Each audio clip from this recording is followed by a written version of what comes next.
Little quiet here because it's still early enough for a lot of people to be asleep, so anyone just let me know if I'm too quiet to understand. But hi folks.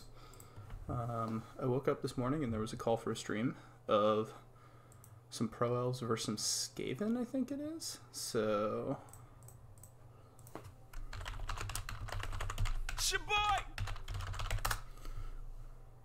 and someone already followed. That's probably Dwigs. Hey Dwigs.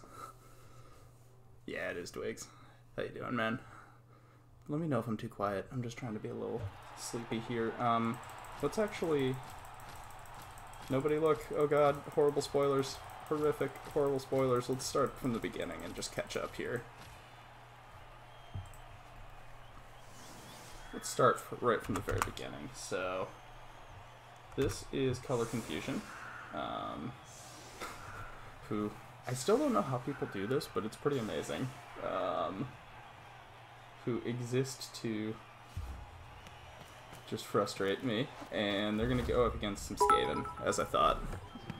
Hey, no problem, man. Thanks for the bits, dude. Much appreciated. As we see a touchback as the first thing, and it is actually gonna be Underworld, not Skaven. As my alarm goes off, reminding me to wake up. So this is two extremely fragile teams going head to head. One of which is going to be much better at killing things than the other, though. Case in point, as we see, Jade is just going to get stunned. This is a very fresh Underworld team. Like, extremely fresh. And, oh, he's got Skitter. Alright, then. So, Skitter is just going to run right out there and stab a dude. And we get our first removal as Cream. I love that it... That's so nice that it covers the whole sentence. That's really cool. Trying to take a moment just to look at levels. It looks like there's only one Mighty Blow Vermin and one Extra Arms Thrower. And that's it on the Underworld. Meanwhile, these are actually some pretty decently developed Pro Elves. A lot of dodge. A Strong Arm Thrower, a Mighty Blow Tackle Blitzer, which is extremely nice, and that Mighty Blow Tackle Blitzer is about to smack Skitter in the face, so running up and stabbing, maybe not the best decision, but he's fine. Are we setting up for a big foul on Skitter? I just don't know who you would foul with.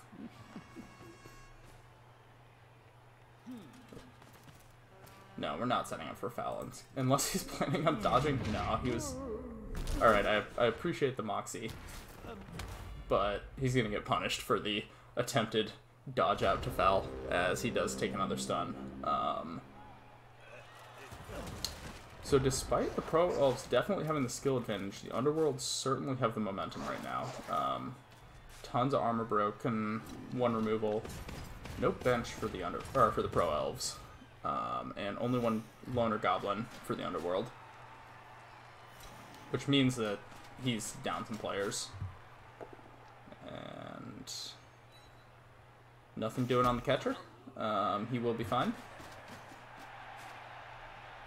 And it looks like the Underworld are just going to try to cage up. And yeah, they're definitely down players. I see they've only got one Skaven lineman, so...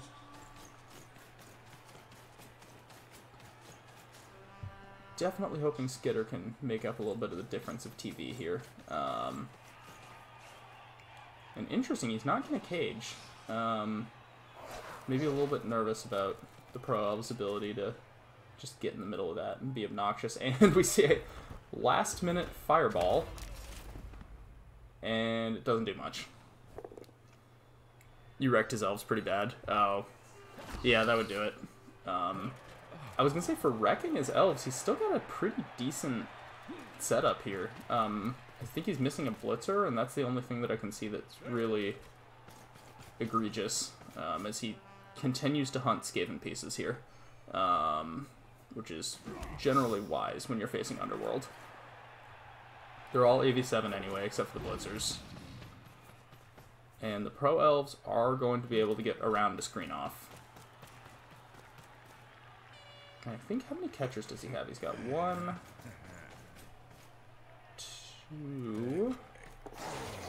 2. Oh, he does have 2 blitzers. Never mind. One of them is Blodge Step, the other is Mighty Blow Tackle. But yeah, he's 3 catchers. So he's just missing a catcher here before. Yeah, he's only missing a guard dodge catcher, which is a nice catcher to miss. And that's a decent amount of... Ooh, here we go. He's fine. Might still step on that, though. That would be a really nice piece to shred. Let's see what he decides to do. He still does have to block off this lineman. And because he used his blitz, he's going to be blocking it off with the ball carrier. Which is always scary, and that's why. And that's going to burn a reroll. But fortunately, the reroll is good. No armor break, so Jade will have the ability to continue to be annoying in the backfield. And yeah, it looks like he's going to do a proper cage up here. And he's leaving goblins here to make sure that he can activate the troll next turn, I think. That said, of course, that means he's leaving goblins next to things that can hit goblins, so... Underworld armor holding up pretty well so far. As the other blitzer gets involved. And now there's blob step on the ball, however, there's nowhere he can sidestep to. So this is still okay.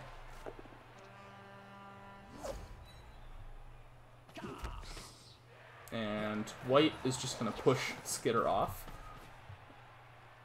And black is going to run over and just try to cordon off the underworld. He's done a pretty good job of splitting up the team here. So you've got this kind of... The cage is separated from the troll, is separated from Skitter. And Skitter now is, unfortunately, he's kind of just doing duty as a gutter runner at this point. Because... can't really justify burning the blitz on a stab. So what he keeps doing is he keeps having to just base up and hope. That said, Lodge is a complete lie, as he does get powed there. Dodge, however, is completely fine. And the troll now is going to get to pow blue, so this could hurt. But, again, just a stun. I'm actually surprised. Oh, there we go. I was about to say, I was surprised by Pyrite's unwillingness to foul. But he has clearly gotten over that. As the Underworld successfully reconvene their team. Because stunty. And... looks like we're getting a hit on Skitter here, perhaps.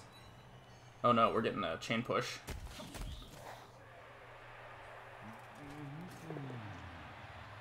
That was a little... I don't think he realized that was a 1-die, but that is a big 1-die. And he lets it go. Pyrite has to let it go because it's only a badly hurt, so the Mighty Blow is off the field. Which raises the elves' survival significantly. Uh-oh.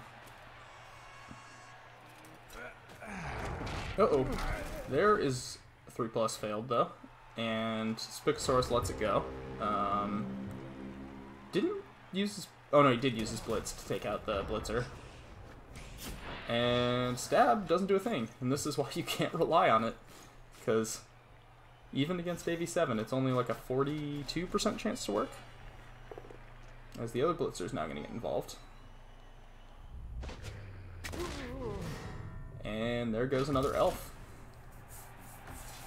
So, trading removals back and forth. I think it's 2-1, so the Underworld still do have the man advantage, but doesn't feel like the elves are... oh, that's... oh, that's big. Oh, that's a snake. That's real bad. Decent scatter for the Underworld, but... that can get blocked off, I'm pretty sure. That's a nice pow there. Yep, here comes 1-die pow, no problem. And another removal on a 1-die. That one I think was definitely intentional. But yeah, the ball is free and clear. And... nah, he's just going to pick it up with the catcher. And he is going to run to space.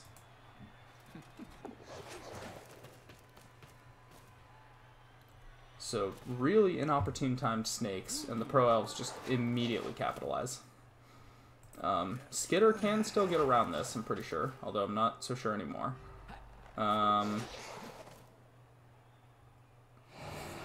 Shadowing is gonna... Oh, I don't like this. I don't like this. Why are you dragging Skitter over to your team? Why would you do that? No, that's a terrible idea. Oh, and there's failed dodge at the very end. Then he does reroll. Gets out, though. So I don't like this, because what I was going to say is if he successfully stabs Pink here, there's a channel to hit the ball very easily. So that was dangerous, but fortunately not punished for Spicosaurus here. Yeah, just throw one dice without block, exactly. I mean, it's worked for him up to this point. Also, POW Blodge Steppers.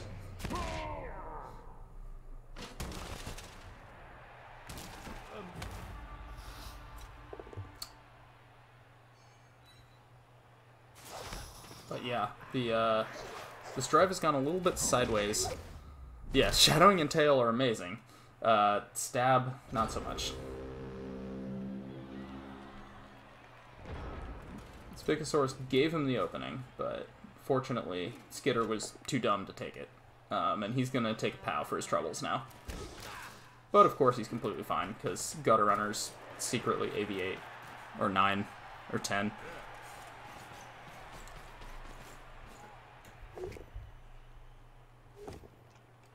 Ooh, Greed reroll on that. Just a POW a loner, or a Rookie Goblin. But he does get a stun out of it. But I guess he feels in control of the drive enough at this point, because he is definitely going to be able to get way out of range here of anything. Very much out of range. So, are we now going to see some Elf Vanity passes and other shenanigans, or is Black going to be the correct elf in this situation? Oh, as the troll wakes up. But he's not going to do that much here.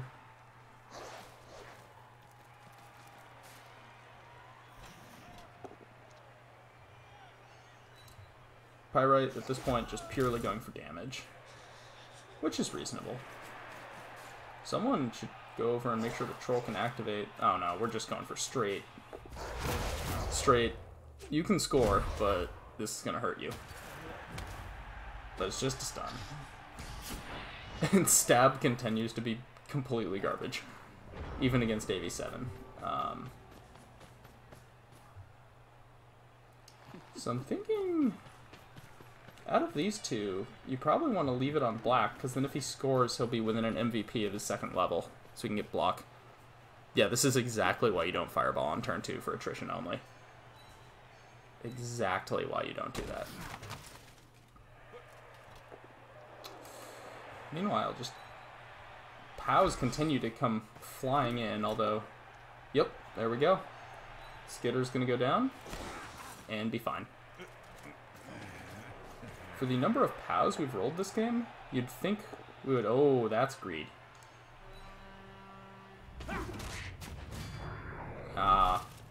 The Greed has not punished Spicosaurus so far. You only Fireball for attrition if it's into AV7 and you can hit like 6 or 7 of them. Or it's Cripple Cup. Those are the two options, I think. As, yep, Troll is getting involved for 3 die on a catcher here. Doesn't find it, though.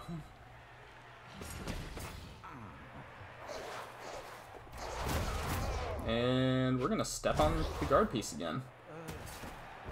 Oh, and this time we get through. And no send-off, too.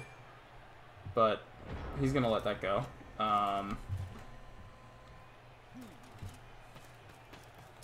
So both sides have lost 3. The Underworld did have a bench of 1, as we are going to go for the 3 die. Well, now the Underworld have lost 4.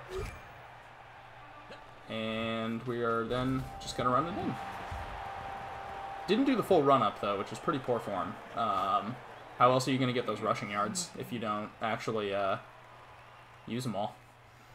He's got 8 movement. Come on, man. That's 16 rushing yards right there. Ooh, you need Spicosaurus to lose or tie. This is not going great so far for that. Because that was the Underworld drive as we jump into halftime here. So, quick first half. We have pretty much caught up to live now, so we will check to see the KOs here. We only get 1 roll, and ooh. Starting to wonder if a Babe would have been more useful than Skitter. Although none of the Pro Elves come back either. So it will be 8 on 9, because the Underworld did have a bench. And of course, only lineman, 1 guard piece out for the Pro Elves, and this is the big miss, the Mighty Blow Blitzer, but then just 2 goblins out for the Underworld, so it's fine.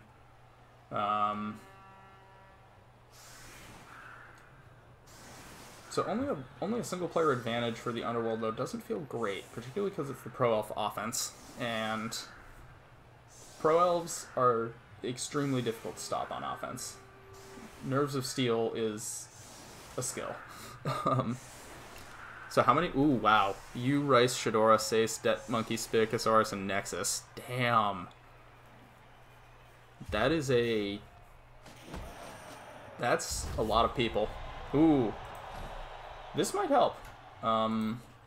Movement 9 now might actually be a thing, because Skitter can reach with a dodge.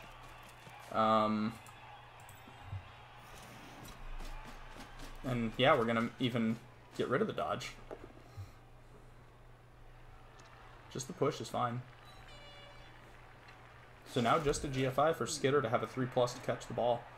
The only problem now is going to be, how do you block off this Blitzer from just going and 3-dying him? Or do you... I mean, I guess you base him, but it's still a 2+ dodge to get out. Yeah, my div is, I think there's like, it's an interesting group of teams near the top. It's Khemri, Kislev, and... shit, who's the third? Who's, like, in the running? I think it might be Human. Or no, it's Necro. It's Necro. So one team you might expect, 2 you definitely don't.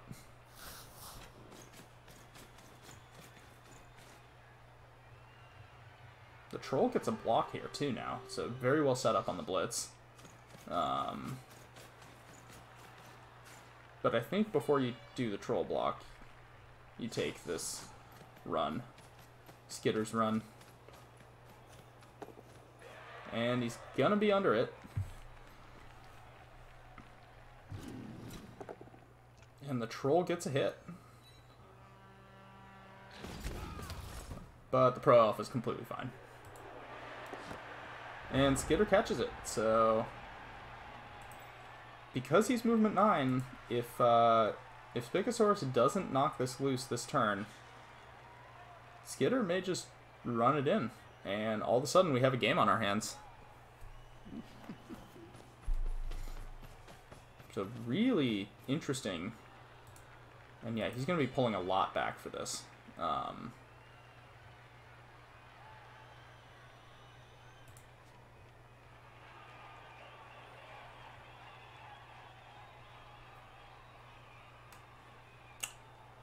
I think what you'd do is you'd move this thrower over here to create a full wall of tackle zones, and then you get the 3-die elsewhere.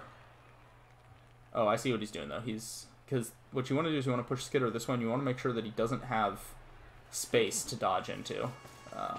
But he might take the hit first. And we do knock him down. And we knock him out. So nothing you can do about that. He is a star player, so no Apo will come out on that. And Skitter's out for the drive. Or longer. Of course, now that's half the Pro Elf team in the backfield. Not where they want to be. But it is a strong arm accurate Elf thrower, so he bombs on a 3+. And Pro Elf catchers catch on a 2+, regardless of what they do. So, you know what? I take back what I said. This is fine. Who gives a shit? We're elves. Peace. So... tough choices for Pirate now. He's going to have to take some GFIs. And he's going to have to pray for some good dice here. 3, 4, 5, 6, 8. 1, 2, 3, 4, 5, 6, 7, 8. Yeah, he's still in range with his Blitzer, which is who he's definitely going to want to send. So Hurdy Boy is now not. Well, that sucks. So now you have to bomb a Goblin through for the assist, and then looks like Worthless Boy the Second is the only one who can conceivably get a whack in here. And he's going to be pow fishing. Oh yeah, the thrower. Yeah, this thrower is good. Like, no defensive skills, but as long as he doesn't hold the ball for too long, he's probably not usually the target. Because the catchers are the ones that actually score on you.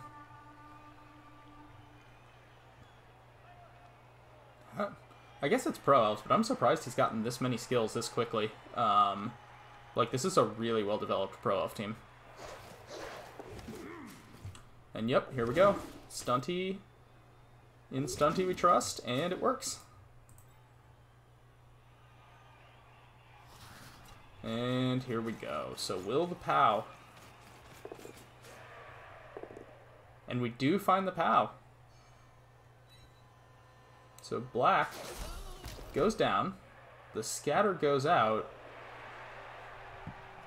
And that's not bad for the Underworld, actually. He can cover this off. Hurdy Boy's in range to pick it up with the GFI. I would assume the Troll's going to move first to just base up some dudes and hope for one.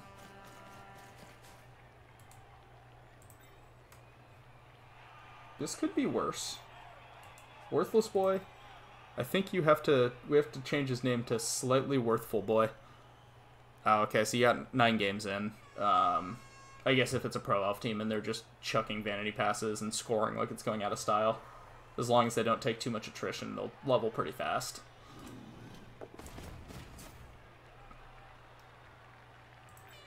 I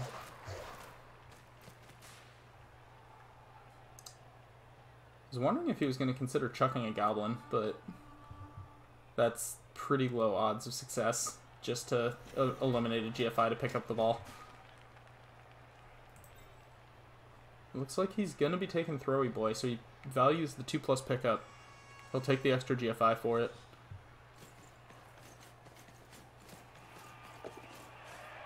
And he does it. And are we going to do a pass here? Throwy Boy is not... Oh, but he does it! I was going to say he's not as good as the elf, but sometimes you don't need skills, all you need is heart. And yeah, he's thrown to the other thrower. That would make sense considering he actually caged around the other thrower. Still waking up a little bit. So how do the elves respond here? Keep in mind, they don't need to score, although I'm sure they'd like to. The Underworld are going to feel the pressure to push up the field here.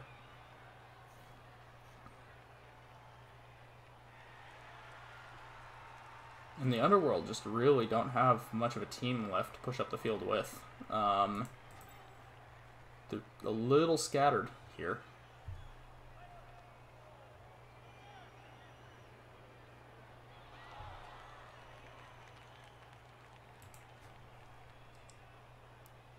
So, pretty heavy aerial game coming out in the second half, which is always exciting, as Spicosaurus thinks about how he's going to attack this cage here. And, you know, he's pretty much got to attack the Blitzer, I think. And it'll probably be with blue here.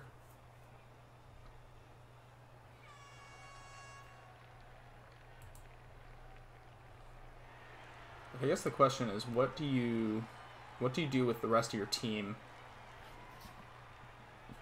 The safe play would just be to screen off in front here and let the Underworld sort of dictate how and where they're going to try to punch through.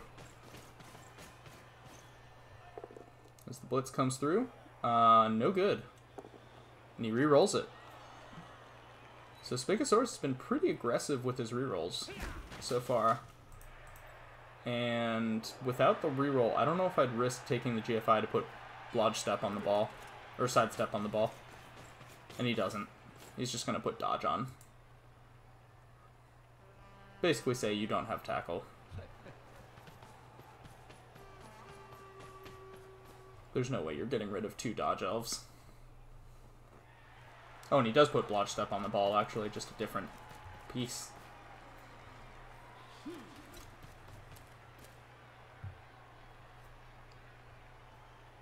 So, recovered, I would say.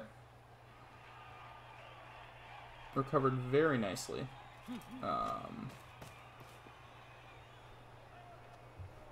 Both teams have kind of gone pretty heavy back and forth here. Oh, that's bad.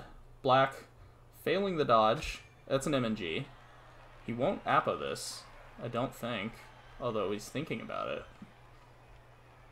He can't Appa this. Good, he doesn't. So that's nice for whoever plays... oh, he's over here. That's nice for whoever plays Spigosaurus next. He will still be down a catcher. This guy, of course, will be back. He was only badly hurt. Yep. You punch them all day and they never break, and then they just trip over something, and all of a sudden, bang, strength bust.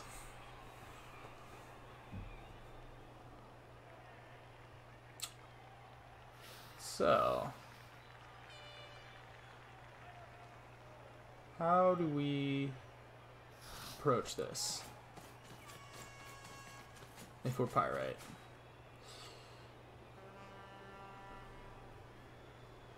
Looks like the Troll is going to punch through Jade, but we're really not going to be able to cage effectively here as the Underworld. It's going to be a real messy setup, I think. Oh no, there's a way. If you bring this thrower around to here, and you just punch off that piece and punch off that piece, you have a cage. But of course, one corner of it's going to be a goblin. Which means that blue here, his eyes are going to light up about that. Mighty Blow punching Stunty is one of the great things. Oh, but we're not doing that, actually, is...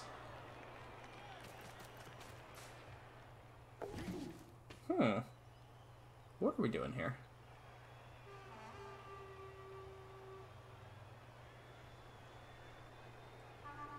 I guess, yeah, the risk of doing that is 0 forward momentum. And here comes the blitz. And it's going to be... Oh, I see. We're going to get a little chain push going here to try and chain push the ball to safety. But we failed to knock over white, so it's not fully safe yet. Although the Troll now can block it off to make it safer.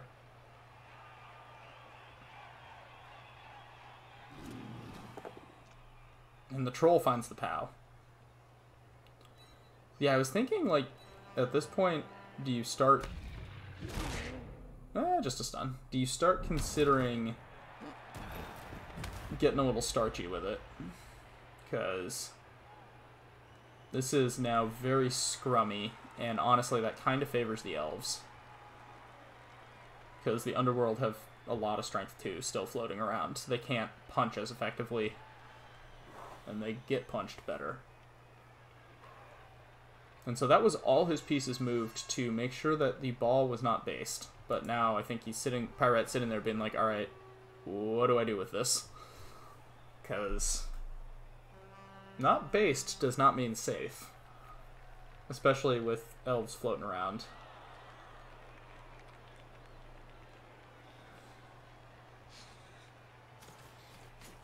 And we're running back. Just kind of assuming he still holds the ball next turn. I think he is. This is, hold on, 1, 2, 3, 4, 5, 6, 7, 8, 9. It would be 2 GFIs to hit. If you're Spigosaurus, do you take that risk? You are ahead,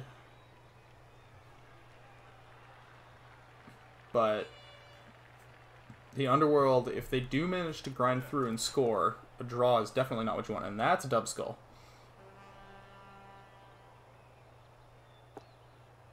And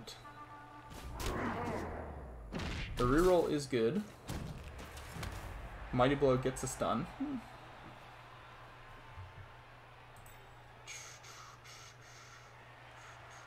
Oh, now he can get there with only 1 GFI. But, of course, 2 dodges. He does have dodge, so that's fine. But he has no reroll.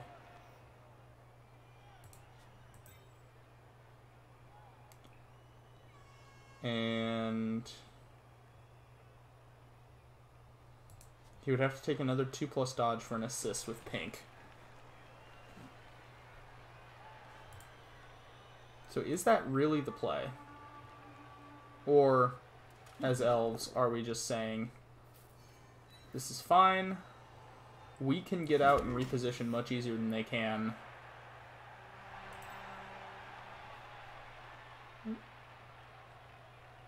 No, that's 1, 2, 3, 4, 5, 6, 7, 8, 9. That's still a GFI.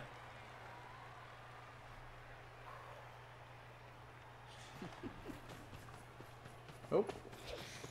Oh no, but this way we actually eliminate the GFI if we just blitz with the lineman now. So just a 2+ dodge here.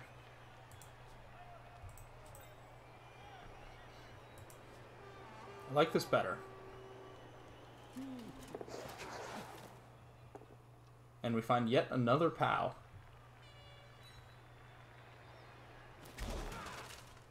And pink can just pick this up now.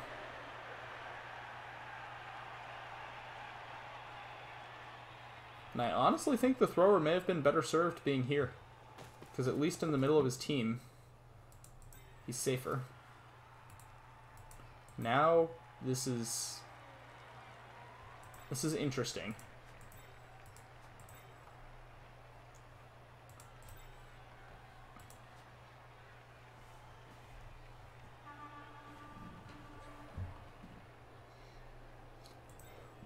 I think you can still find a way to hit the lineman, but it's going to require now some dodging or some 1-dies, or, you know, it's going to require some dice. As the ball just changes hands back and forth, seemingly every turn here. Oh, there's a failed dodge. So that will stick. Looks like he was trying to get someone through to screen it off a little better, but the 3+ dodge has not been working in Spigosaurus' favor this game. Probably just about the only part of his game that hasn't felt like it's going well has been the dodges.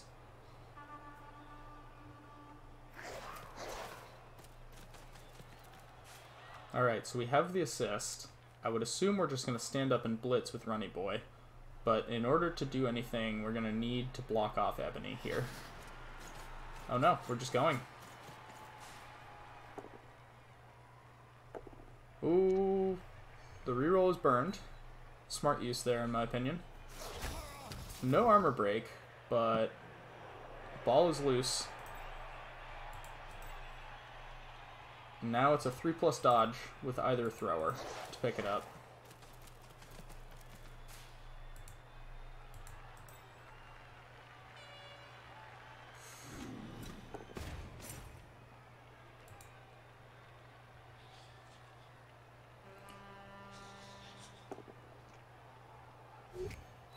No dodge, so that will connect here. And Throwy Boy is going to knock down Blue, but Blue will be fine. So we are probably going to have Runny Boy come over and pick it up. And I think he has to try for it here, because if the ball is not in Skaven hands, or Underworld hands, it is not safe. especially with the way Spigosaurus has been playing this.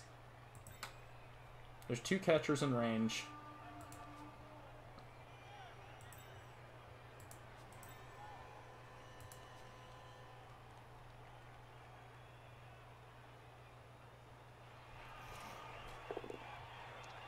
One die pow on the thrower. That's nice. He's fine though. AV7 only breaks when you break it yourself. Or if you're doing like silly blocks. Ooh, and there's the failed 3+ dodge. So we get the turnover. The elves now have a chance to answer this. And it's pretty easy, actually. You bring him over here. You run over and you hit. And then you can chain push off the ball. And then pink is going to have to pick up.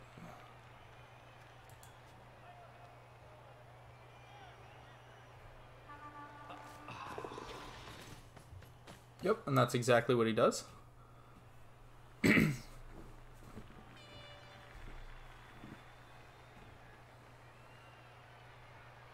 So of course you would love to have blue around to hit, but... So no.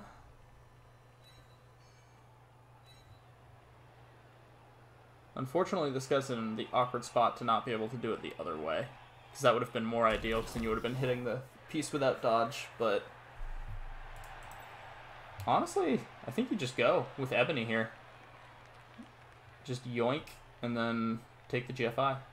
It's a 3+, 2+, 2 with dodge, 2+ to score right here.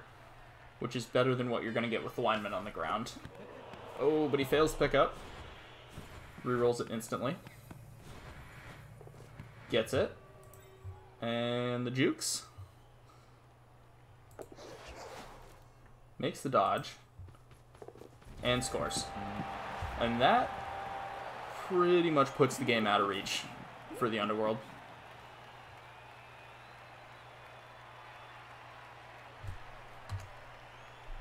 So let's see how the KO rolls fare. Skitter gets back up, so that's good for Underworld. Only one Pro Elf gets back up. I think they were both rookies, so I don't think it mattered. So we're still going to get 8 on 1, 2, 3, 4, 5, 6, 7, 8, 10 this time. Yeah, 10. So... if I'm Underworld, there's sort of 3 things I could do here. The first is to score fast with Skitter, which if you're trying to win the game, or trying to win the game, is a good thing, but of course Skitter, being a star player, no SPP for that. The second is to try to do a throw Goblin and score a touchdown that way. If that works, that puts a little pressure on the Pro Elves, certainly. But it's still... in both of those cases, you're still kicking to them with like 4 turns left, and they don't have to score. They can just run the ball away from you for 4 turns and win.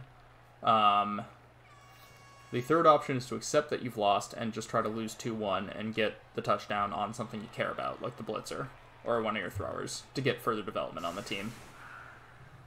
Like, I'm almost certain he'll do a vanity pass with Throwy Boy if the ball lands anywhere near him.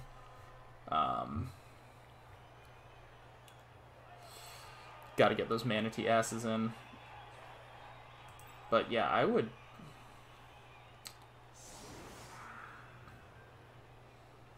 what I would do here is I would maybe consider the thrown teammate play. Because I like to meme. And scoring on a thrown teammate is the ultimate.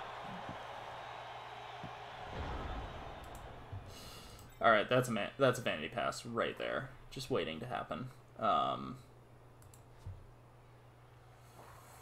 think which direction Skitter stabs will tell you what he's thinking about doing. The one thing he did do is he... oh, and yeah, he's not thinking about the throw teammate. I don't think. Yeah, he's definitely not. He's thinking about a troll block on a lineman. Because if he'd wanted the throw teammate, I think he wouldn't have wanted to put the Loner Goblin behind there. The Loner Goblin is just there to activate the troll if these two have to move off.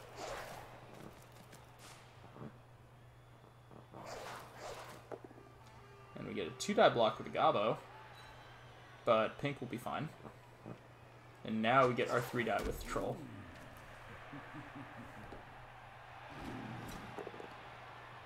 If nothing else, he hasn't been great, but he's been well behaved this game. The only time he stupided was when he was way over here, not doing anything.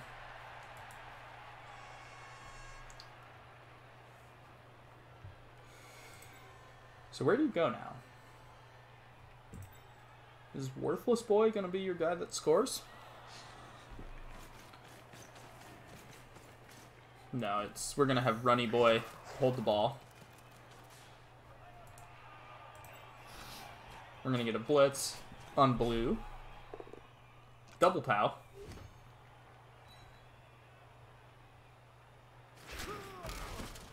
No break.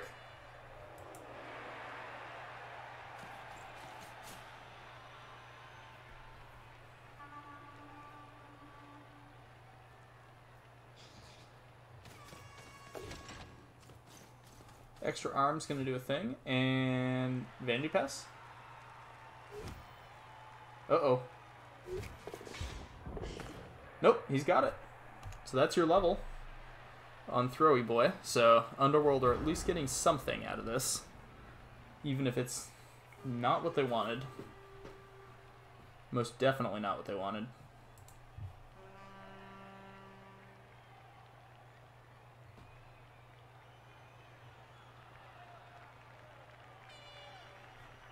But now the Pro Elves, not much for them to do. I think, yeah, they're just going to be targeting AV7 when they can, and trying to get a little more SPP out of this. And if the Underworld march down the field and score, I mean, okay. You know? It's a 2-1 win is the same as a 2-0 win.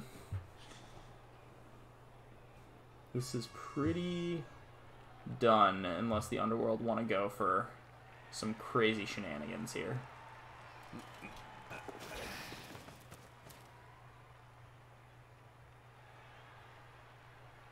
Jade is just going to get in the way back here.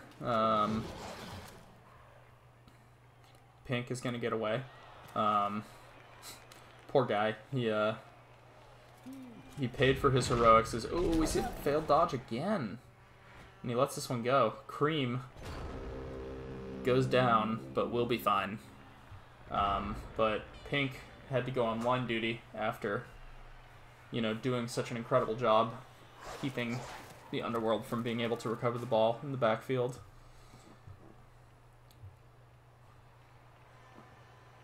But that's Blood Bowl sometimes. If you're a lineman, your job is to sit on the line of scrimmage. And sometimes that means a troll's going to hit you in the face. No, I guess that's true. 2-0-2-1. Perhaps for playoff contention, especially because this is a play-in division, so... And as Dwiggs was saying earlier, there's pretty fierce competition for those play-in spots. Block gonna do a thing, but no armor break. Pretty toothless by the Underworld in their blocks ever since the Mighty Blow Blitzer went out. Like, they've gotten a few armor breaks, but really not as much as you'd think from AV7. I mean, clearly, Ark, what you should have done is you should have beaten me 5-0 instead of 3-0. I don't know what you were thinking. Like, then you would have been in playoffs. As, yeah, it looks like the Underworld are scoring fast, so they definitely are holding out hope. How is he only at 0 as Pro Elves? Like, I'm a little surprised, honestly. Is it like a particularly elfy division where they're just a ton of like 3-2s? Or...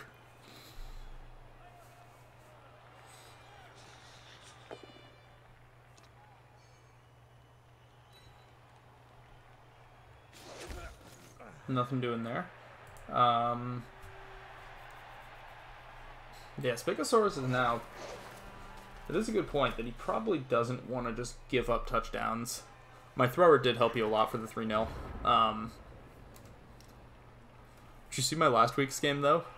He actually did his job and helped me salvage a 1-1 tie. So there's one time he finally actually did it. Are we punching the troll here? We're not punching the troll. We're punching the troll. What are we doing? This is silly. Don't do this. Run up and blitz Skitter with the tackle. We're punching the troll. We're one-die powing the troll. Do we have some sort of a blitz on the ball now? Oh, maybe we do, actually. We do have a 2-die on the ball, but it's going to require some dodges.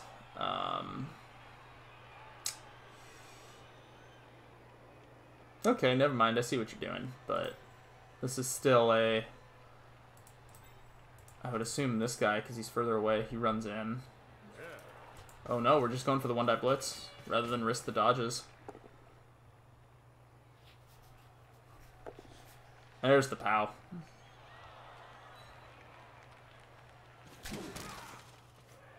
And that's very recoverable. And elf.jpg. So you run in with the thrower, just chuck it over to the catcher. There shouldn't be an intercept chance over that. And then the catcher is gone. Yep. Here we go.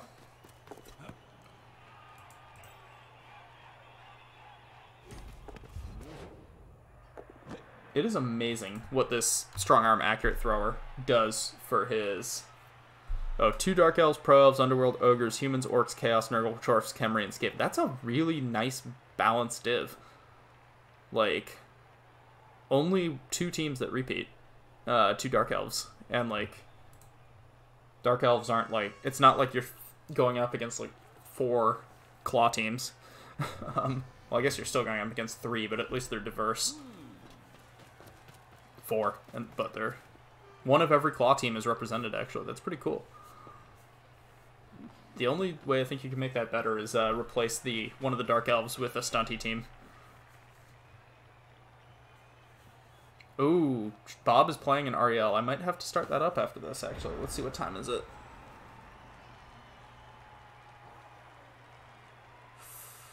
Ooh.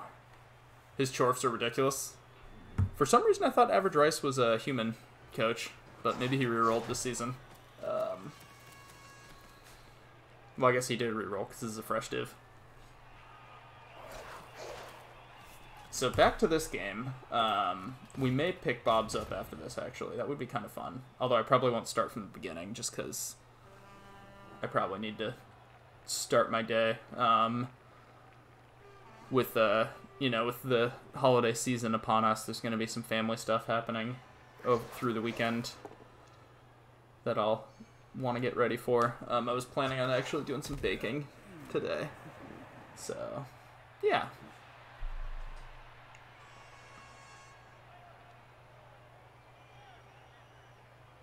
But here comes the blitz. And that's a 1-die skull. And just push. So not enough. Throwy boy is going to pin him against the sideline. So Pink will be able to at least 2-die Throwy boy, assuming you bring over Cream for an assist on the Goblin. Or to take away the Goblin assist. But let's take a look at Average Rice's team. I'm now curious. Famous love songs. So he's got a block break tackle bull, a block bull, a claw mighty blow piling on blocker, a mighty blow guard blocker, another claw blocker, 2 more guard blockers, a strength 4 blocker, and a dirty player hobgoblin. That's a lot for 1500. That is a lot. Skitter is going to come over and try to provide cover here, which I'm a fan of. But You slot Cream in right here to take the assists away. Ooh. Blue's going to take a punch from the Troll. No, not from the Troll here, from the Blitzer. And Blue's dead! Oh no, Blue! Oh, he's fine. He's fine. We're good. Never mind. Never mind. Got a little too hyped there for a moment, but the Mighty Blow Tackle, Elf Blitzer, lives to fight another day. And honestly, that's probably him for the game.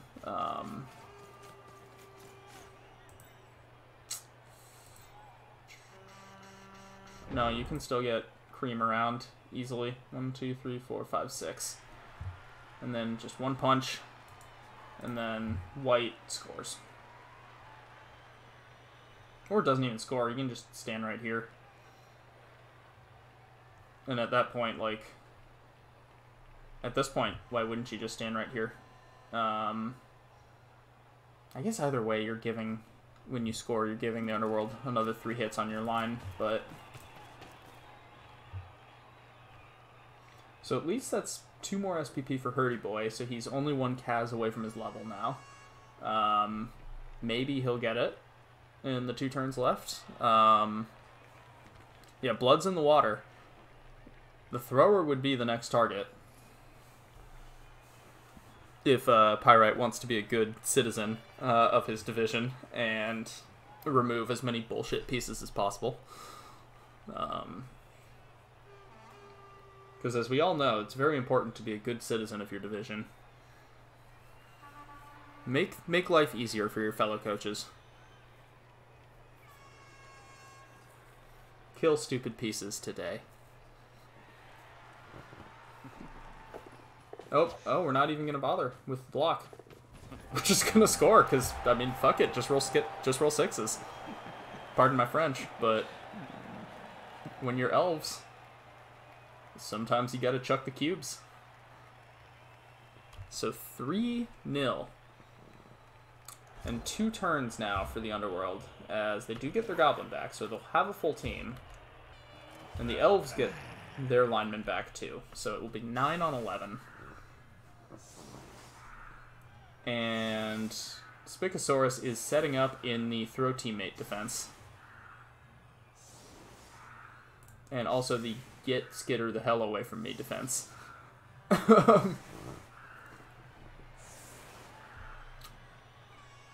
That's a hole there, buddy. Oh, you left a hole. Nope, that's not right. It's okay. They'll figure it out when a goblin lands over there and scores.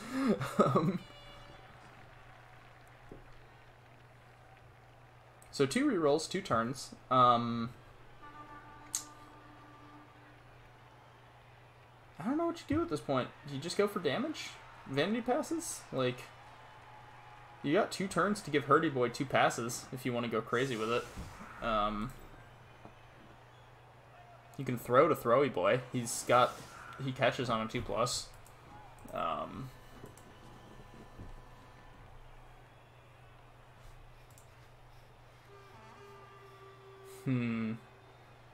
Now, how do we feel about this? Both teams get an extra reroll, so that's nice for Spikosaurus, that's useless for Pyrite. Completely useless for Pyrite.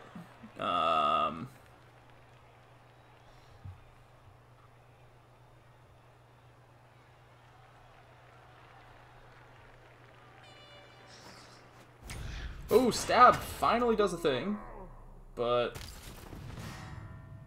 Oh, KO's not bad. Would have been nice if it had happened, you know, like 10 turns ago, but... You know, could be worse.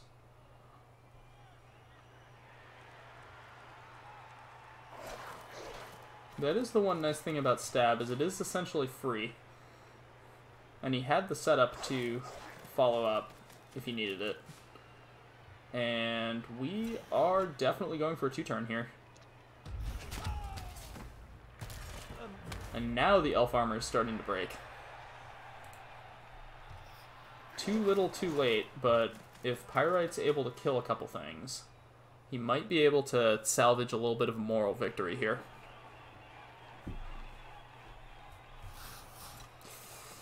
And I think I will catch Bob's game. We'll just jump into the middle of it, though. I'm not going to rewind. As the 3-die finds a POW, Cream is just stunned.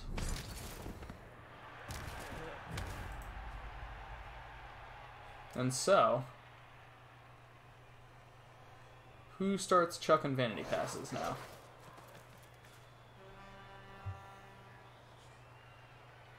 I think we're going to see a foul.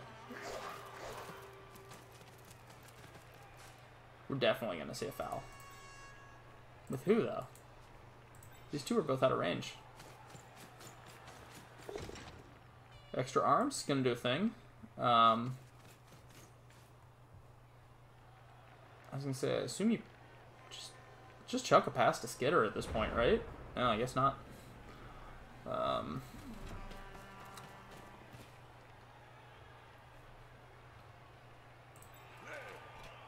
we are going to see the blitz. No good. Red not able to find that final Kaz he needs this game, unfortunately, so he's just going to have to hope for the MVP to get him over the line. Which at that point, I think you pick Tackle next on your Pro Elf Blitzers.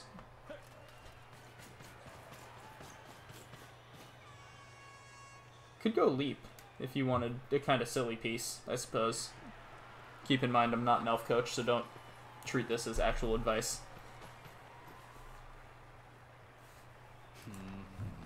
There's a lot of elves really close to levels here. Spicosaurus has done a really fantastic job developing this team.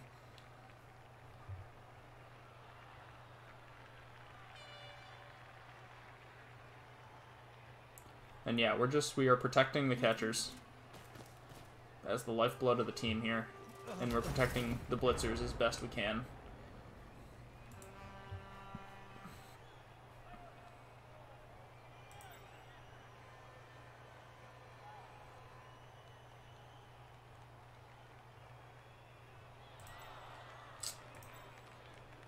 So, in doing so, Spicosaurus has left open a handoff play here.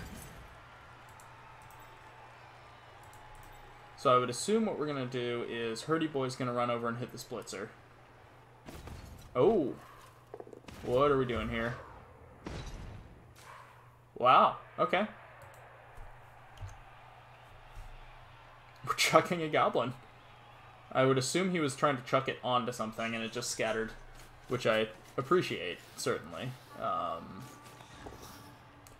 And now, yeah, we're GFI away from scoring, so at the very least, Worthless Boy has not been worthless this game. I think the name Guard Catcher just got a badly hurt. Or it was a guard lineman. The guard catcher was missing this game. So one of the dodge catchers did get an MNG. As Olive, that's a bummer. So a lineman takes the MVP and a goblin takes the MVP for both sides. But let's look at statistics here. Not heavy blocks, but really not many armor breaks. I suppose 15 on 34 is not bad, but only 3 of those 15 ended up being removals. Yeah, the Mighty Blow Tackle Blitzer did die, but he got better. And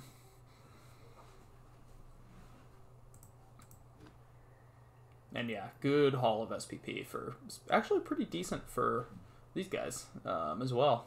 12 for the Underworld and 5, 8, 11, 14, 18 for the Pro Elves. So not bad. Let's take a look at how Broken Boys are doing, because that's my division. And it's versus the rebuilt Sons of Sam, so let's see how this is going.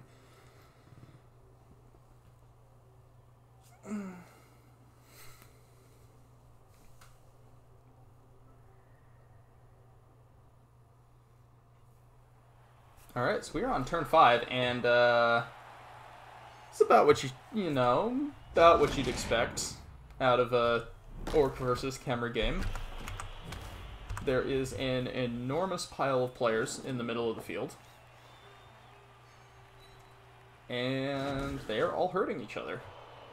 So far, the Orcs are going to be missing a Black Orc, Block Guard, and Chubstep 3.0 is going to be missing next game.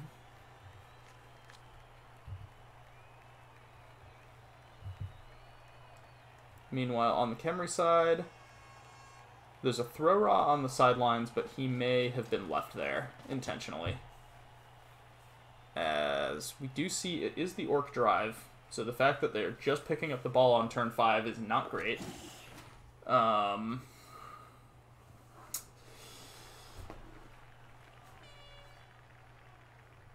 This is not looking fantastic for Teton at this point. Oh, and that's failed dodge. And he rerolls it instantly. And he does get out, so he's able to provide not great guard cover, but some guard cover to Jack, the Blitzer. It's a great name for a Blitzer. Simple and very effective. So Bob's Tomb Guardians have been, looks like, controlling the pace of the game pretty well. I'm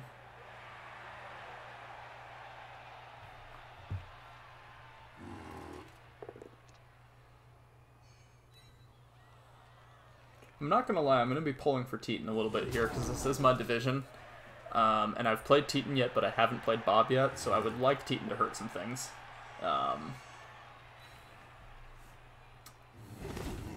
And we've got a 2-die on the ball here with Kojupit Mimda, the guy with the fucked up face, and piling on tackle, mighty blow, frenzy juggernaut. Jesus, that's a scary Blitzer.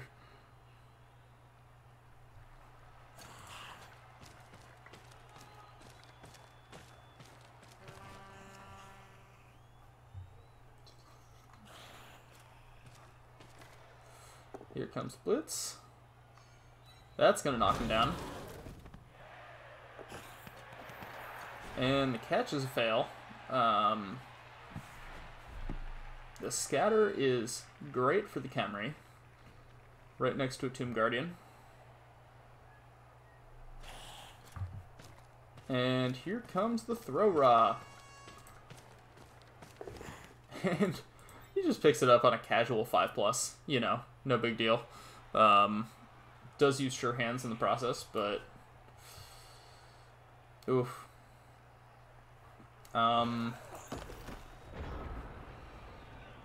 There is a way to get Angel of Death in for a hit here. But of course it will only be a 1-die because there's guard right on the ball. It would be the same if the Ripper did it, and unfortunately there's no other guard to bring around unless he was willing to dodge out Jack here, which with only one reroll he's going to have to be real careful about.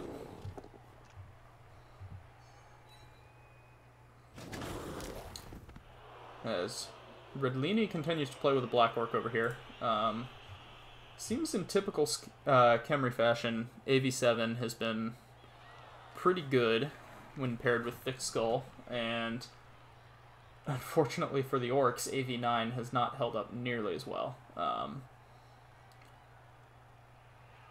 That said, this is a significantly less good team than it used to be. That should have been a 2-die, right? Because this guy providing an assist? Am I crazy here? Nope, and we are going for the killer. So a little killer on killer action. Get the armor break. We will pile this on. Almost certainly. No. Nope, there we go. But nothing doing there. And the 1-die is a POW. So at the end of all that, the Throw Raw still goes on the ground.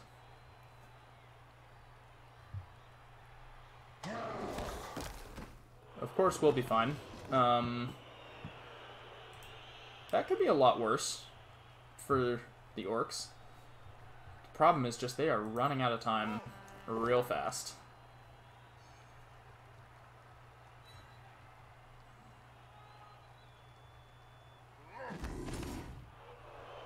So he pushes off the Tomb Guardian, but Set Jeeb is just kind of going to walk back here, I think.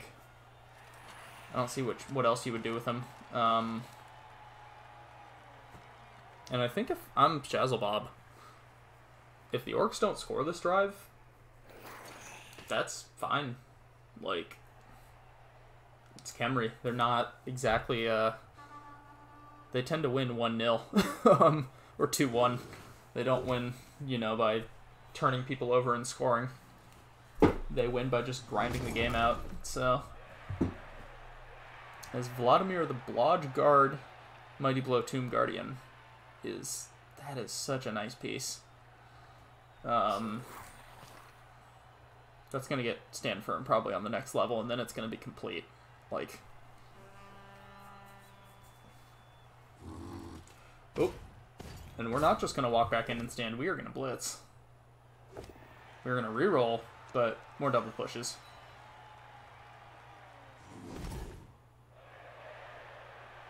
But that completely locks the ball off from the orcs, pretty much. As the Khemri have just been very efficiently shoving him back. Nope. And we get another armor break on the orcs, but this is just a stun.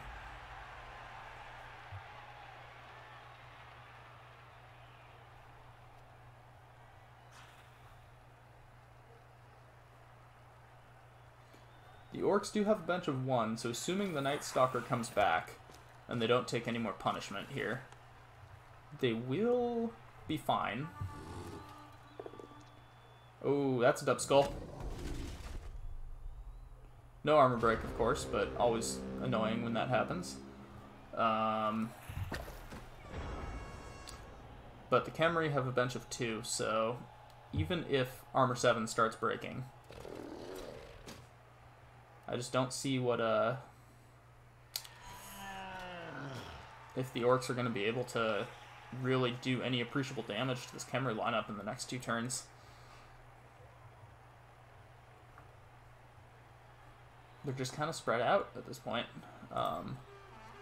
Like, yeah, obviously Angel of Death is going to get a hit on one of these 2, which I'd assume take the dirty player. And you can probably 1-die the Throw Raw. Like, because what else are you going to do? But, yeah. Oops. You take this. That works. Oh no, Angel of Death stood up because he was on the ground, so... there you go. Riddlini. How you doing there? Yeah, he's doing fine. Snakes on the armor there.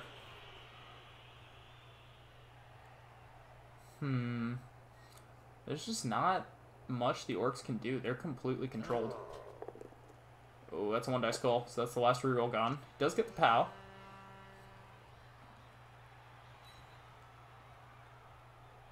Mighty Blow on AV7. Regen. Nothing. Wow. Are you just... I think at this point he's just... The throw rod being on the ground is good. He's just trying to stop the Khemri from being able to pick up and score.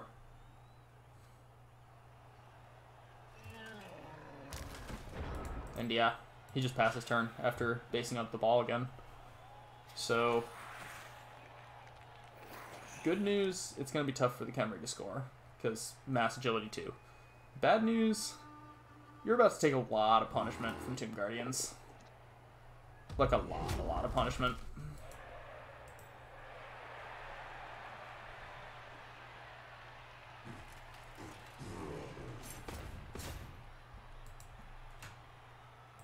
You can make this a 3-die on Killer Clown here. The Fend guy.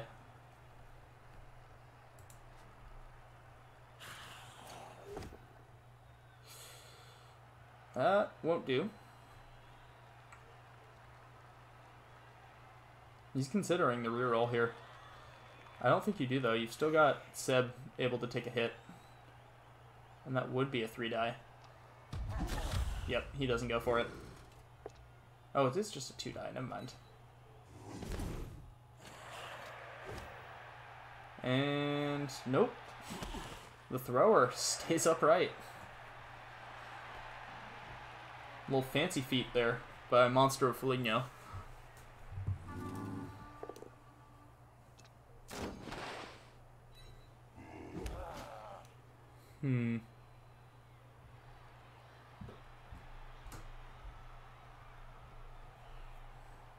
So not as much punishment as I thought, honestly. You can still wander in here for 5+ with sure hands if you feel up to it. The orcs are not scoring, obviously. Nothing in range. Well, now you can't. Oh, I wouldn't have stood firm there. I would have let him push you. Get in the way. I guess he wants to be next guard to hit more next turn, but...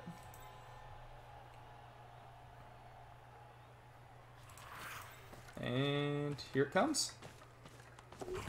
Nope, nothing doing this time, but the scatter is irrelevant. So we are very likely going into the half 0-0 here. So now it's just how much damage can each side do to the other.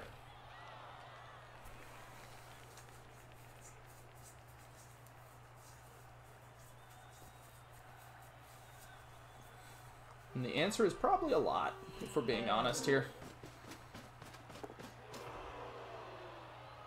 Probably a lot.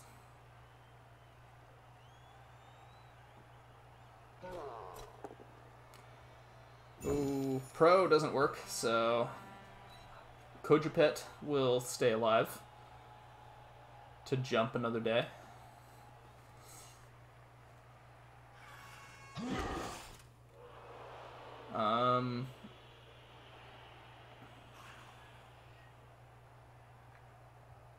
And that was kind of it. I mean, in terms of what he can do here. Can 1-die the throw rock, try to scatter the ball, which he does.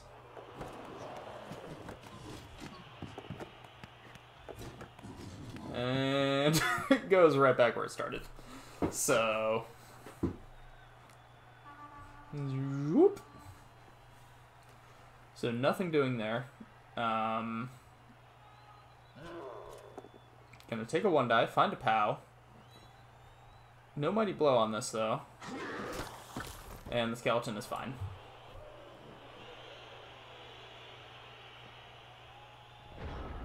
And yeah, he just passed his turn. Didn't use his blitz, I don't think, so... He could have gotten a 1-die on Ta here. I wonder if he saw that. And the thrower just stays upright, despite being passed around basically the entire Khemri team. But we're going to get another shot with the Blitz Ra here.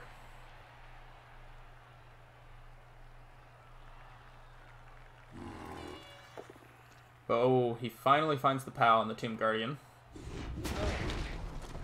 And just stunned.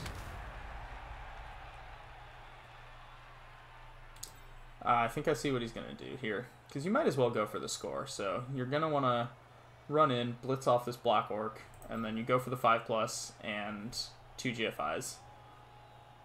5+, 4+, 2+, 2+. Just your standard Khemri play. Yeah, he is. Oh, but he's going to take the block here. So, never mind.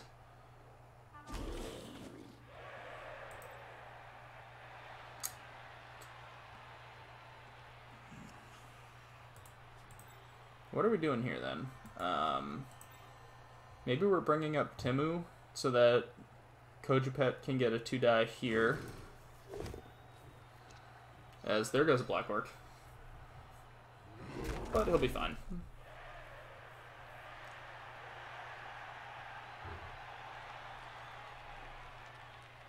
So one thing that I do actually want to bring attention to, Bob may have made a mistake by not going for the touchdown here, because the Orcs do have a wizard.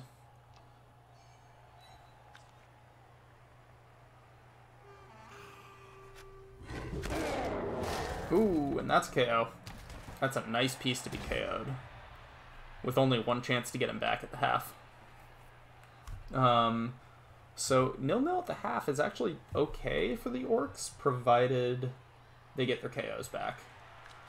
And he has a Babe, so there's a possibility that he gets his KOs back.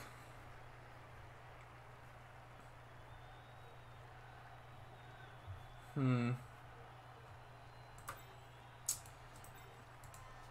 think the only thing left to do is bring an assist over and take a hit with your killer.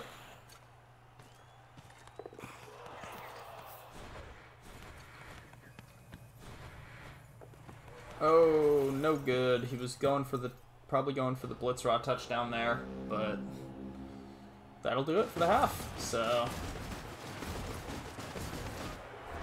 out go everybody. Let's see how the KO rolls go. So that's one injury. Both Orcs come back. Good for Teton. So it will be full 11 aside. Of course, it is Khemri Ball this time.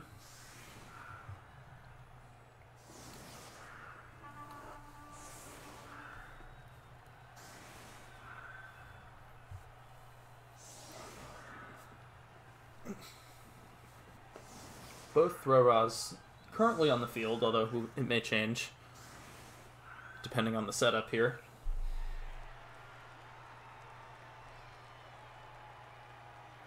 But so far, Bob probably pretty happy with, obviously blocking the touchdown is about everything you want. As he sets up a little deep here.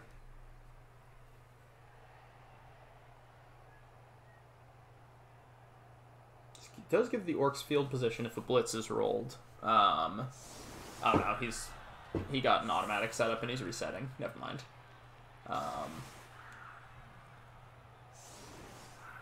This is more what I would expect from the Khemri setup. This looks more right. With the dirty player right behind to stick the boot in. This is exactly what you would expect from a Khemri.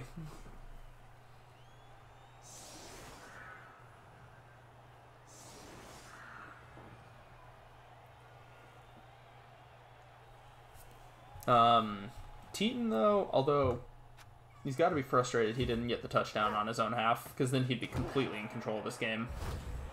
Ooh, and a perfect D allows... Well, it allows a little bit. I would put the Black Orc here just so that you don't give up the free 2 die. Oh, that works too. And yeah, we're getting aggressive on the wings here. I think Teton knows he has a wizard. Okay, so I'm seeing something here. 1, 2, 3, 4. 1, 2, 3, 4, 5. Yeah. Juggernaut will cancel out Stand Firm. You could surf the Angel of Death here. You could surf his killer if you wanted to get real spicy about it. You obviously would have to block these two off so that he could get moving. It would be a GFI, and it would be a 1 die into a 1 die. So I guess maybe not super likely, but the fact that it's open kind of scares me.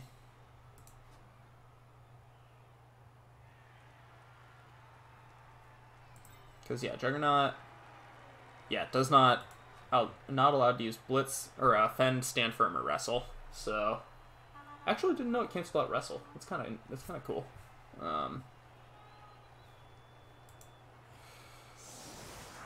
Please move this guy back. Please, just back 1. Nope. Okay. Nice kick, though. So this now asks some questions of Bob. He's gonna have to bring people around to cover this off. Otherwise, these two are just gonna potato down and get in the way. And it's Khemri, so it's not like they can reposition easily. So we're not taking the surf. Instant pylon from Bob. Oh, and Mighty Blow works, but it's just a stun.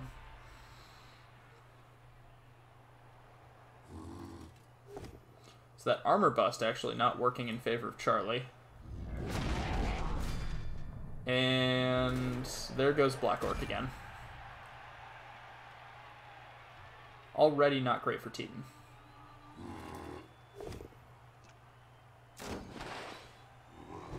Doink. So we're going to block down the line.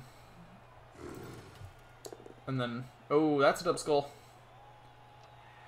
And that's not what he wanted, for sure. It does allow guard to get in, so we'll get another shot on the Night Stalker here. And we have isolated the guard Black Orc, which is nice.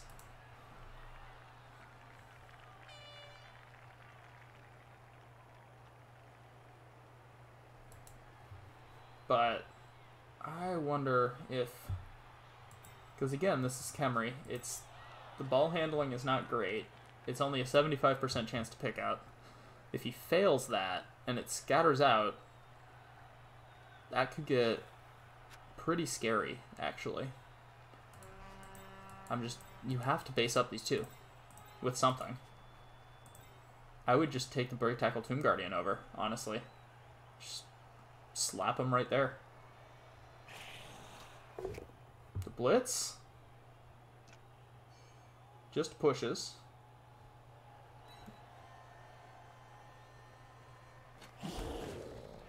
Is he coming back with No, this is greedy. This is super greedy.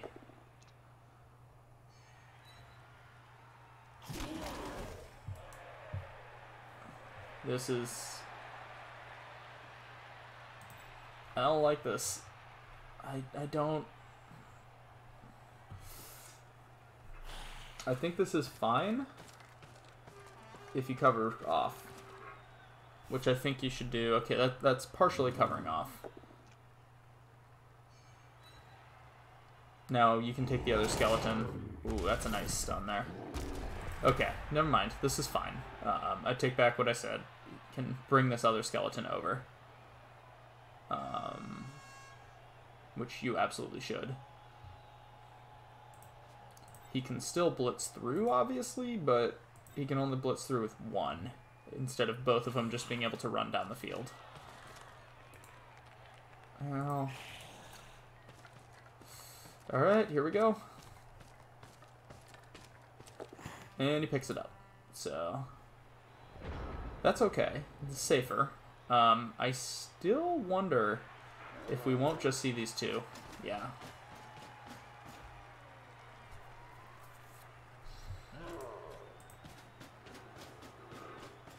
Yeah. So, with him out of range of being able to do much,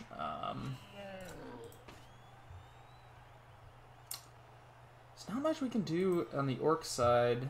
We can one-die a Tomb Guardian. We can bring the Thrower over to make it a 2-die if we feel like it. But I honestly think the Thrower is better suited here. Tie up 2 skeletons, prevent them from tying up these guys. Or just, yeah, actually, I like this better. Just blitz. Just pushes, but... bam. 2 skeletons tied up. Bring the Ripper in to further tie up Tomb Guardians. And... this is now... interesting. You are 1 bolt away. Okay, I like that positioning too. It forces him to dodge out this way with the Break Tackle. Actually, that's very nice positioning. Teton has always been a really good positional coach, so... Yep, and then now further tying up Tomb Guardians. This is well done by Teton to maximize what he has. That said, Ted Bundy's probably could get surfed here, as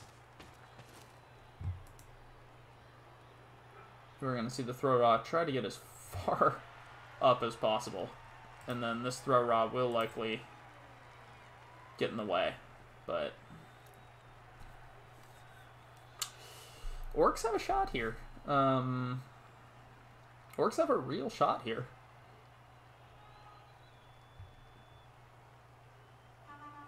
I gotta say, because Bob is my clanmate, so I should be rooting for him to win. But I also have been...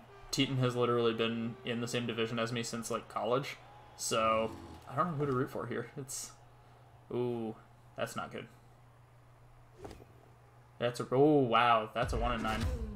Double 1 in 9s there. So the reroll is gone. And... something has to happen here, or he doesn't even need to burn the wizard.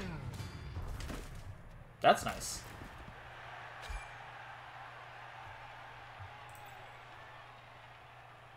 Alright, so he will be able to screen off.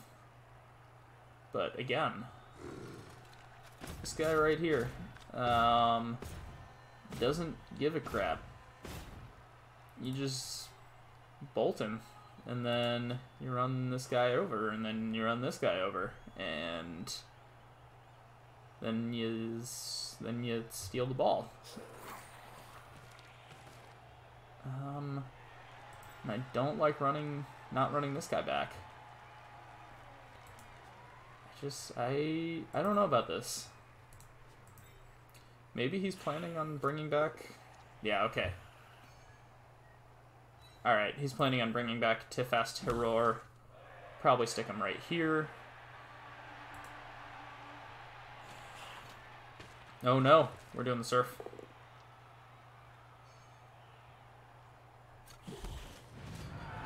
That's KO. But again, I think we're playing for removals, not necessarily for winning the game, is kind of how I feel about this so far. Either Bob feels confident enough that he can recover the ball even if the Orcs knock it loose, or I think he's maybe underestimating or has forgotten about the wizard play.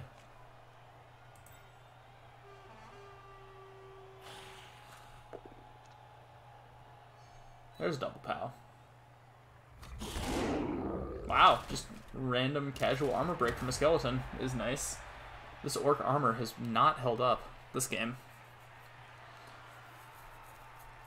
Teton just hasn't been able to punch back because too many of his players keep getting broken before they can.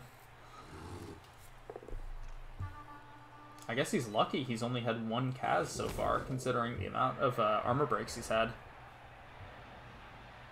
And I think we're going to see an instant bolt on Vladimir here. No, no bolt. No bolt. So what's the plan? Because that was the turn, I think, if you were going to do it. And I'm wondering if he just realized. Because he stopped for a moment. I'm wondering if he's like, oh wait, shit. Yeah, because he can't get around the throw rod here. There's a pow. There's a stun.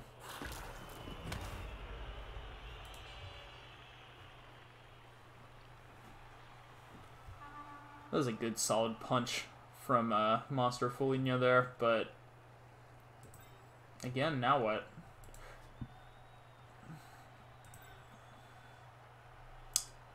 I mean, I kind of think you I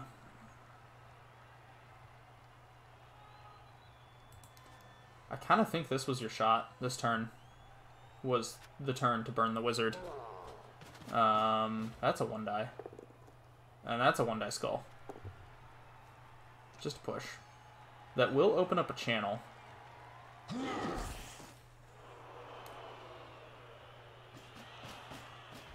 And yeah, we're going to put tackle on the ball here. Probably back here just to protect it from the Blitzraw a little bit more. Oh, but that's going to end the turn.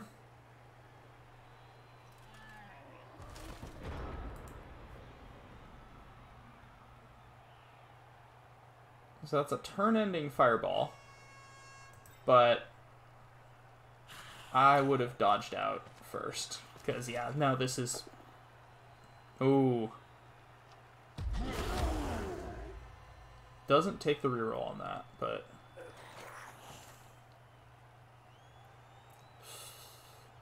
Now this is fine. The wizard is gone.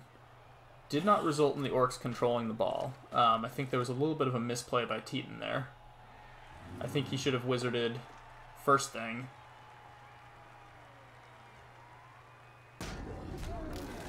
Stand firm. Angel of Death is fine.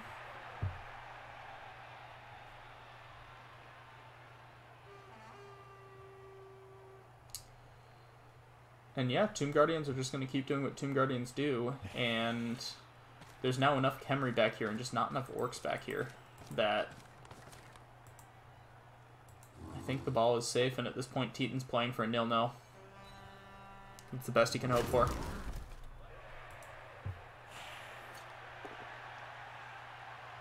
As, yeah, we just see the Khemri just... Ooh, there's a 1-dice skull. Rerolls it, so he's down to 1 after only 2 turns. Instant greed pile on here. And again. Wow. AV8. And Teton lets it go. So that's going to be 2 linemen. He's going to be down next game, and they're both leveled ones. So on the one hand, at least it's only linemen. On the other hand, he's going to miss that guard and that dirty player, I think. And the orcs just continue to get just smacked around here. Oh, that's going to draw out the Apo. That's Black Orc. And he will be fine. But that's now pretty risky. These Tomb Guardians are so nasty. Like, someone needs to trim these. Unfortunately, the Kill Chaos isn't in our division anymore. So it's going to be down to the other Chaos to try and trim them.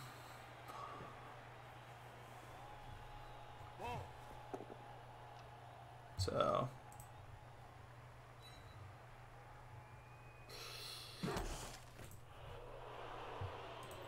looks like he wants to be on the ball. Yep. Yes, he does. And I think you just got to get Angel of Death away from this Tomb Guardian. Of course, the problem is that then frees up the Tomb Guardian to come and get involved in this whole scrum around the ball. And, you know, it happened kind of fast, but all of a sudden, we are down to 6 orcs on the pitch. It's kind of one of those where it sneaks up on you. It's literally only been 3 turns. But 5 removals for the Khemri. So while I think he should have respected the wizard a little bit more, he's clearly not getting punished here, which is good. For Bob, not good for Teton. And yeah, I mean, at this point, he's just standing up to take more punches, which... his Apo's gone, so... this is now... incredibly risky.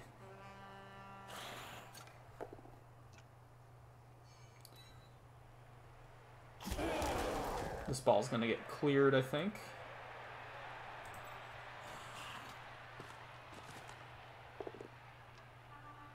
Cleared with ease. And the Khemri are firmly back in control of the game. Assuming a throw raw, either Youngo or Senut picks up the ball here. Because this has wasted a lot of time, is the one thing that I will say about this. The orcs have successfully burned 4 turns.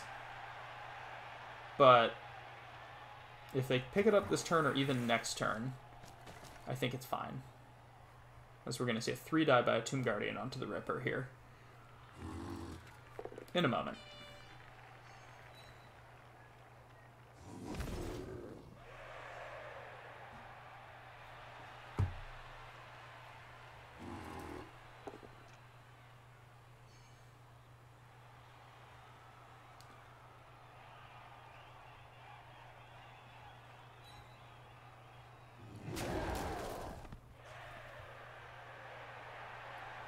Would you pick up before you take the block here? Yeah, you do. And he's got it.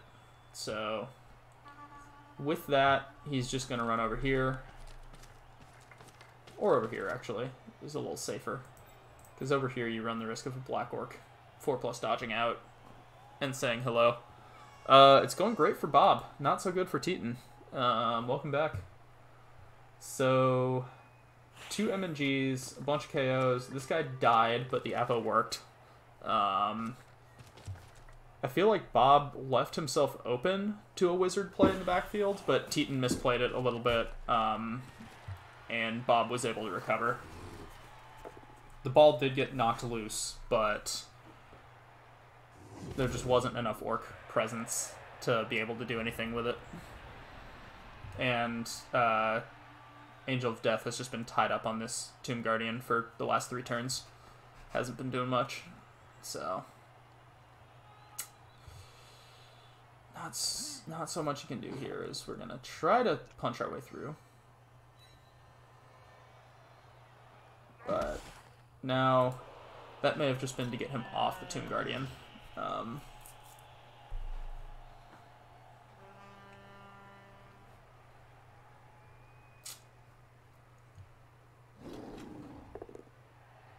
And yeah, we're gonna red die some Tomb Guardians. Don't hit it. That gives us a 1 die on this guy. And we find a POW.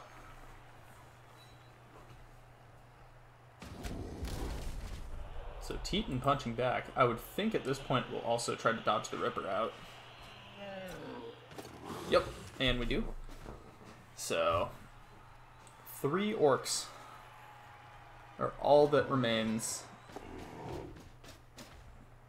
And it looks like over here we're just going for damage.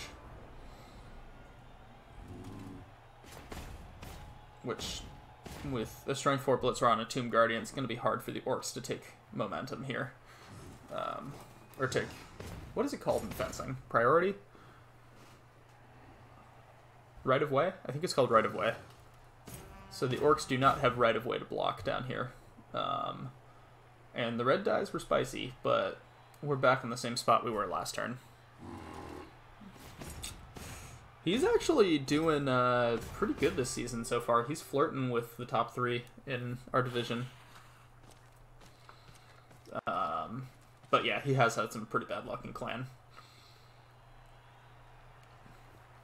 I should know. I have watched a lot of those games.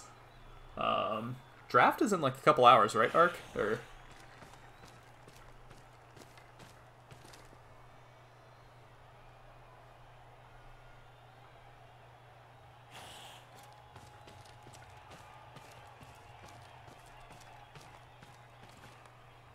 And yeah, this is just very safe, smart Khemriing up the field.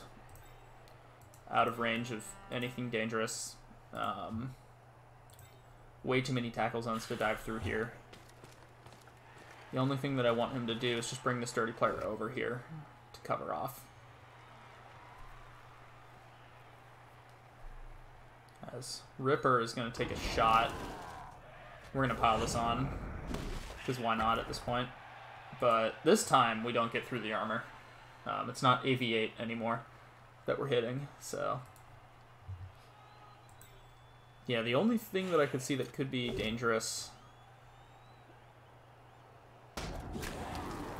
is Monster Foligno, if he stays upright, could dodge out and hit. Or at least base. Not hit, but base. Young O here. I don't know. But this is not anymore, because now he's very well covered off. And he's on the ground.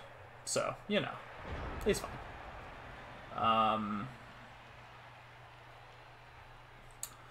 Really hope this is not a sign of things to come for me, considering I play Bob. When do I play Bob? Let's see. I play Bob, I think, last week of the season, so there's plenty of time for him to...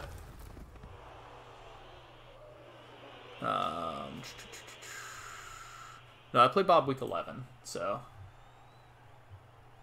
still some time for our poor boy to maybe lose a Tomb Guardian or two. Not that I would ever wish ill upon my clanmate, but, you know, if that were to happen, maybe, like, some Tomb Guardians got MNG'd week 10 before I had to play him, you know, it wouldn't be terrible. That works. Not bad.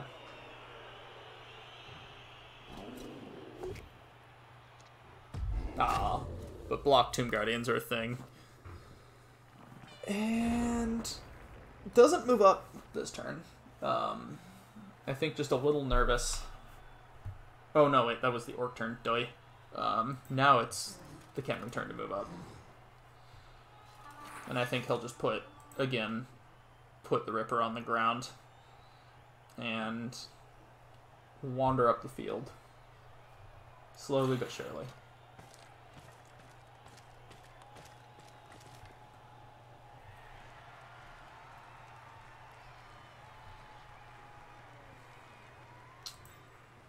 Of course, there's a little bit of a risk here that he is on the ground, because he's going to want to punch this way.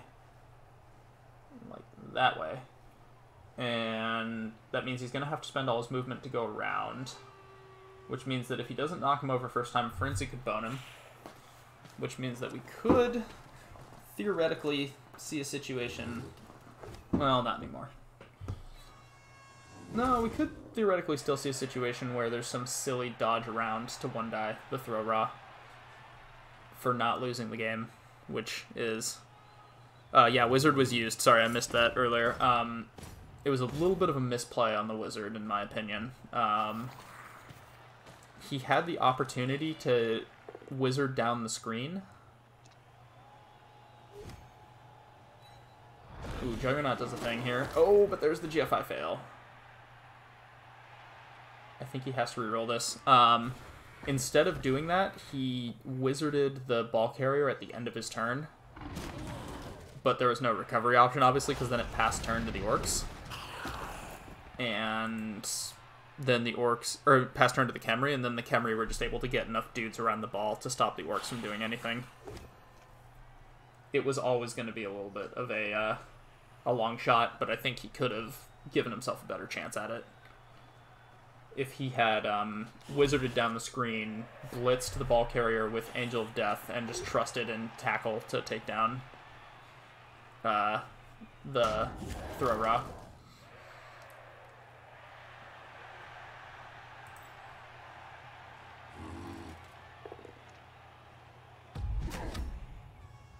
Nothing doing, so...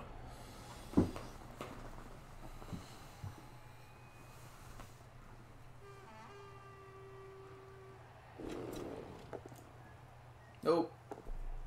There goes the last reroll, and nothing. The red dice had to fail eventually, but they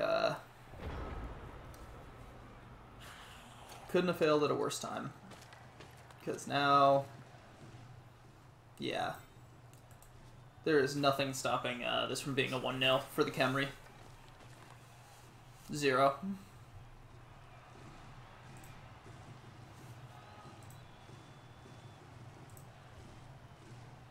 Unsurprising, considering... Let me pull up my stats for the... I've got stats here somewhere.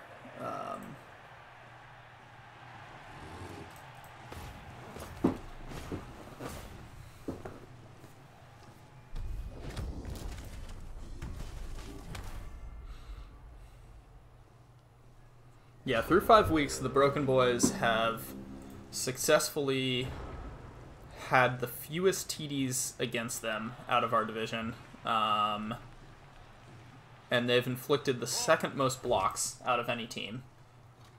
Ironically, the first team, the team that has inflicted the first most, has been the Sons of Sam. Although I'm pretty sure that's not going to be the case this game. Someone had to break here. And unfortunately for the Orcs, it was them, as Young O runs it in. does a little thriller. And that will do it, barring some ludicrous movement 6. Oh, KO rolls are fine at least. So let's see how many consolation prizes of wonderful SPP pinatas we can get out of this for the orcs. There are 3 skeletons.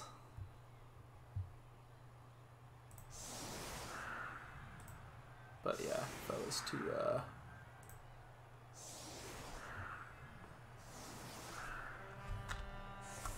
oops.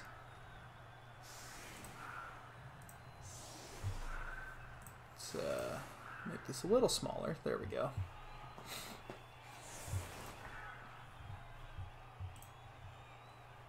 I'll show you in a moment, actually. I've been running a sheet. I believe Truk originally gave me the template for this, but we'll just wait for the final blocks here, and then I'll show you guys before I shut the stream off. It's a little manual, because I'm not exactly an Excel wizard, nor do I know how to scrape data from rebel.net or anything, or the Blood Bowl API, but it's fun. It's like a nice little thing. I was thinking about submitting an article at the mid-season point, just saying like, hey, here's how everyone's doing in this division so far. But yeah. Stay tuned, as we're about to watch some skeletons get punched. Doink. And kickoff return, I'm assuming, is about to do a thing. Yep, there it goes.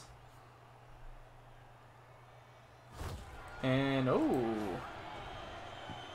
It's a good thing I didn't shift away, because something could be on here.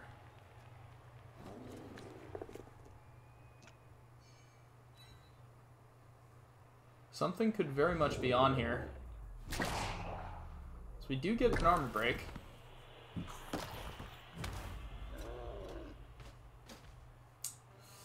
Will Teton just get a couple scoring threats here? I would.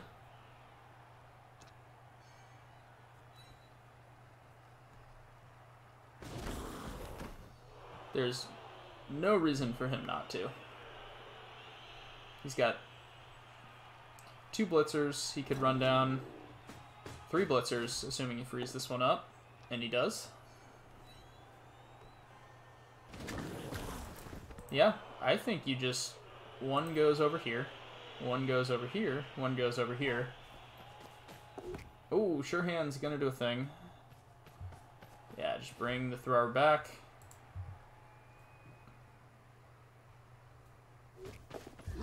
Oh, he throws it. He catches it.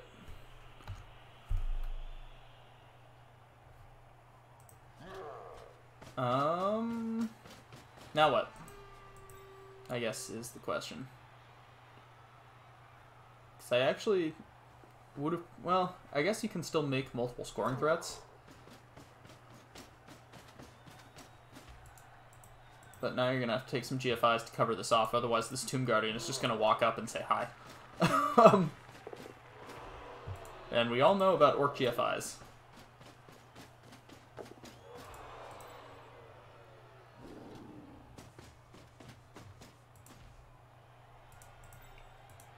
Alright.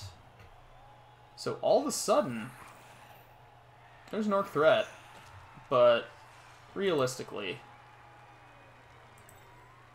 4+, 4+, 3+ to score if you hand off. No, I think you just move this guy out of the way, and I think you just run through. If only he still had the wizard, he could punch a hole and score.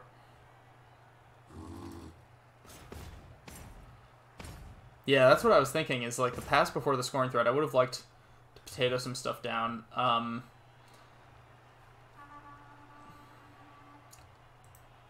think you... oh, I don't like breaking this. I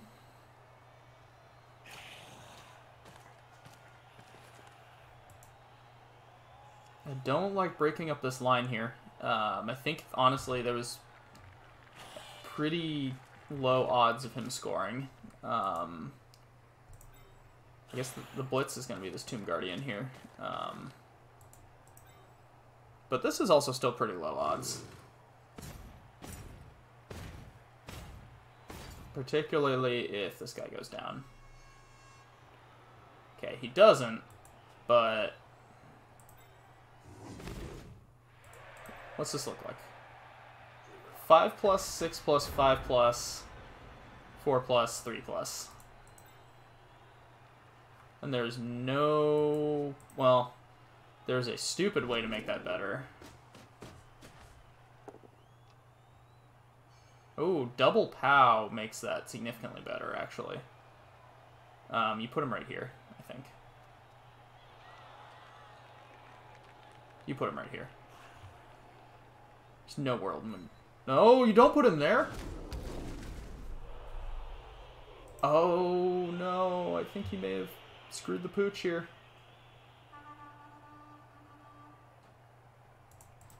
Oh, he blocked his own way.